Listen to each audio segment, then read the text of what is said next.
The delegate from Hampton, Delegate Cordoza. Thank you, Mr. Speaker.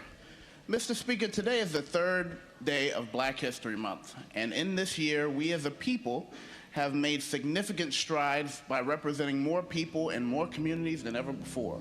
I'm proud to say that I've contributed to these strides by becoming the first Black delegate of the 91st District and the only African American to represent Pocosin as a legislator. I worked as a field manager on the campaign to elect our nation's first Black president, Barack Obama. After that, I, as many African Americans would, chose a more conservative ideology. Soon after, when I told my peers that they questioned my quote-unquote blackness, yet I was the same person that I was the day before. When I came to this assembly, I expected to be welcomed with open arms by my brothers and sisters in the Legislative Black Caucus.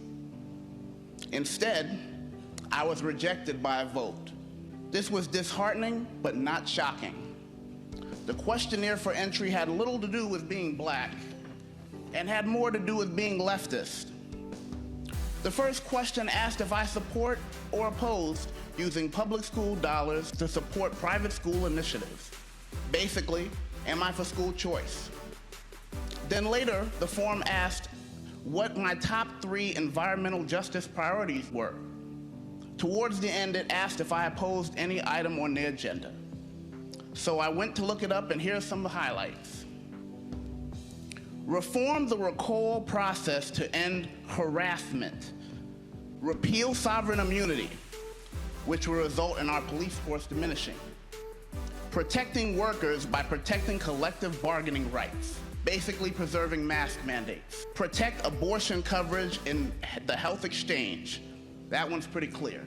Protect Virginia's transition to 100% clean energy. Maintain Virginia membership in the Regional Greenhouse Gas Initiative. Legislation implementing pipeline accountability and oversight. And most disheartening, protect gun safety legislation.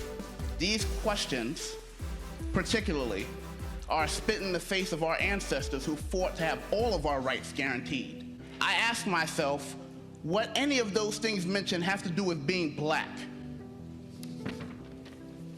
The answer is it has nothing to do with being Black.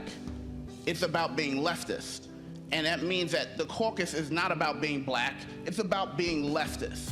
Yesterday, one of my colleagues on the other side of the aisle said that we want Black voices at the table. Well, my Black voice came to the table and it was rejected. So, Mr. Speaker, I don't know what I should do. I'm a legislator, I'm Black, and I want to help the Black community. Maybe I need to start my own caucus, the Virginia Non-Leftist Black Caucus. Right now, it'll be a caucus of one, but that's okay.